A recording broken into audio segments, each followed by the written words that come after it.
All right, people, welcome back to the Kaiba Show. And this week we got another Spike Lee joint called The Five Bloods. So let's get it.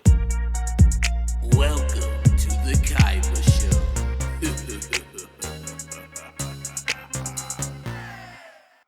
All right, so The Five Bloods is starring Delroy Lindo, Jonathan Majors, Clark Peters, and Isaiah Whitlock Jr. And it's directed, you already know, by your boy Spike Lee. And basically, the premise of The Five Bloods is we have four Vietnam vets that they go back to Vietnam to find the remains of their buddy who is played by Chadwick Boseman. So shout out to Chadwick Boseman.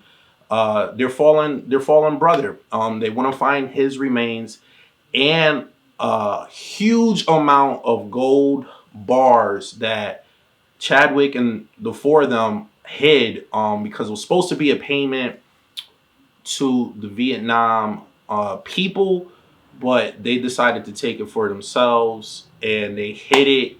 And we fast forward like 30 years later, and they're out there to find his remains, bring him back home, plus find the gold. And that's pretty much the premise of the movie without me ruining anything because you guys should check it out. And let's get straight into it.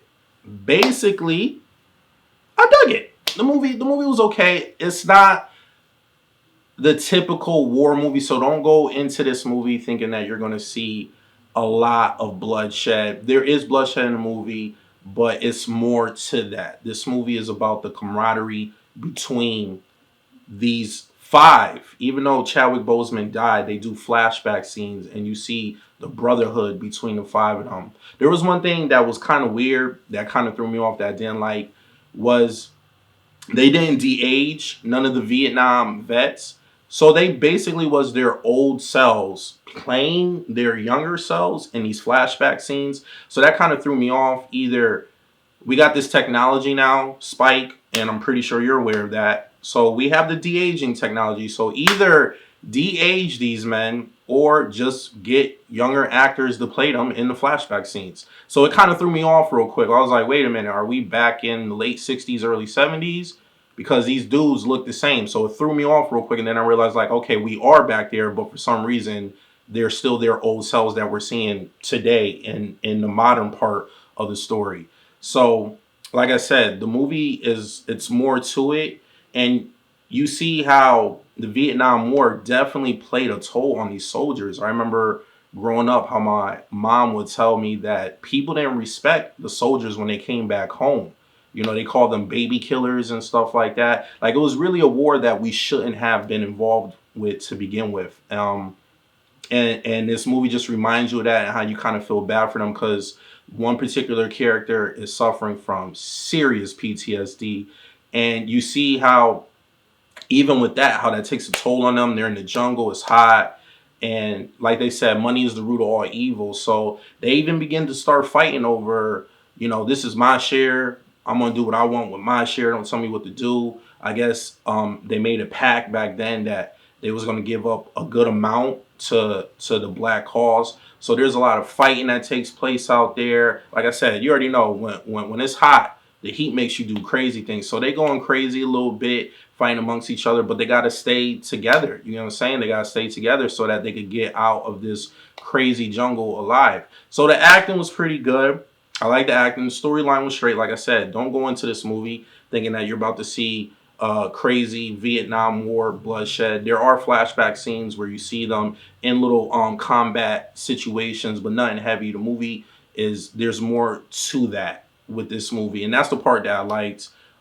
Seeing these old men come back together. It's been years since they've seen each other, and they just want to find their buddies remain, and they want to find the gold. And like I said, you can see the brotherhood between them. And they're trying to help that one friend. They're really trying to help him out with his PTSD on this journey. And that's the aspect of the movie that I liked.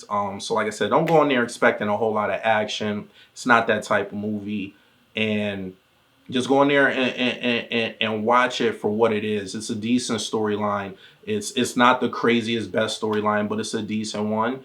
And the few action scenes that we do get, gun battle scenes that we do get in the modern the present day, it was pretty good. It was pretty good, and I kind of like what Spike Lee and the writers and everybody tried to present with this movie. So, with that being said, on the Kaiba scale of 1 to 10, I think I'm gonna give this movie. I think I'm gonna give this movie a solid 7. It was all right. It's definitely a movie worth checking out. I'm not gonna say it has heavy rewatch values to it. I don't know if I'm gonna watch this movie multiple times in the future. It's definitely not the best Spike Lee movie, but it's probably on the better side of some of his other movies that he has produced over the years that haven't been so great. Black Klansman, I like that movie. That was like his redeeming movie for me. But I think it's watchable. Like I said, Kaiba scale, I'm gonna give it a 7. This movie was definitely a decent movie to watch. And if you ain't got nothing to do, I recommend you checking it out. So with that being said, hit that subscribe button, hit the bell button so you get notified every time I upload a video. And please leave a comment at the bottom. Let me know what you thought about the movie. And as always, hit that like button, and I'll see you guys next time. Peace.